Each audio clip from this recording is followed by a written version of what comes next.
An average person spends 4 hours a day on their phone. 4 hours might not sound like a lot, but that's 1,300 hours per year, which adds up to over 9 years of your life. If you don't want to spend more than 9 years of your life on your phone, this video is for you. Hi, I have a PhD in Neuroscience on channel Neuroproductivity. We talk about developing healthy habits and achieving our goals using principles of neuroscience. In today's video, I'm going to give you neuroscience-based tricks that can help you reduce the time that you spend on your phone. Now let's start with the tricks. Number one is to put your phone in another room. That's the best cure for reducing scrolling on the phone. Why? Because first of all, the phone is far away from you, so there is a larger friction in order to grab the phone. If the phone is right next to you, you will automatically grab it because there is no friction. The phone is right next to you. However, if the phone is in another room, your brain will think, okay, now I need to get up, I need to walk to another room, I need to search for my phone. And this is just more difficult, and the brain will be more likely to resist it. And as a result, you're going to be less likely to go grab your phone. Another thing is that neuroscience research has shown that even if you keep your phone in the same room, it's turned off, you don't use it, the phone can still eat up some of the brain capacity. So if it's in the same room, even if you're not using it, it's still going to eat up some of your brain energy. So the best thing you could do is to put it in another room. If you're working in your room, you can keep the phone in the kitchen or in the bathroom. It just needs to be in another room. Number two is restrict the time that you can use on the app. If that doesn't work, delete the apps altogether.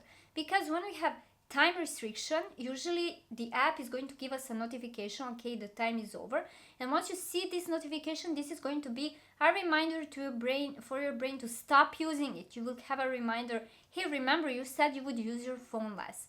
And this cue, this reminder from the environment is going to help us make the right decision. If that doesn't work, then you should delete the apps altogether. Only keep the ones that you really need to use in order not to be tempted to go and use them. Number three is to definitely turn off all the notifications, because whenever you have a notification, your brain is going to react to that notification because our brain has evolved to be hyper alert. So any noise, any visual stimuli, our brain needs to respond. And this has to do a lot with the evolution, because back in the days, any noise could mean that the animal is coming to us and it could potentially eat us or kill us. Or any visual stimuli could mean that there is a lightning coming nearby and we should hide. So that is why our brain has developed to be hyper alert. And when you get a notification, the attention will definitely go to that notification. Whatever you were doing, whether you were studying for an exam, working on your business, doing a project for your work, once your brain hears the notification, it's going to switch the focus. And once you lose the focus, it takes up to 20 minutes to regain the focus back. So if you want to avoid this losing context switching and losing the focus, turn off all the notifications, even vibrations. Number four is to have some phone free time. So put in your calendar some times when you don't use your phone. Why does this work? Because research has shown that when we know when, what, and where we are doing or not doing, we are more likely to stick to it. So if you know exactly what time of the day you're not going to be using your phone and where, for example, from 10 to 1 I will be at the university and I will not be using my phone, or from 9 to 5 I will be at work and I'm not going to be using my phone, you put that in your calendar and you're more likely to persist and to stick to it. And number five important concept is to track your progress.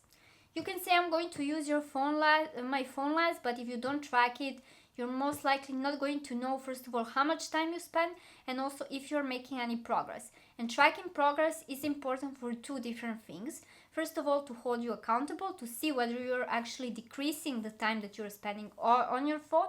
And second of all, to also give you some reward. So for example, if you see, okay, last week I scrolled on my phone for 5 hours, this week I reduced it for 4. This is going to be a trigger in your brain to release dopamine, and brain is going to reward you for this progress, and you are in turn going to feel happier. So that is why you want to track progress as well. And if you want your own personalized anti-scrolling system, my program Neuroproductivity could be for you. To see whether you would be a good candidate for the program, you should schedule a 30 minutes discovery call that you can schedule by clicking on the link in my video description. I really hope you enjoyed this video. Let me know in the comments down below if you tried some of these tips and if it helped you reduce the phone time. Like this video if it meant to you, because it helps the algorithm a lot. Thank you for watching and see you in some of my other videos.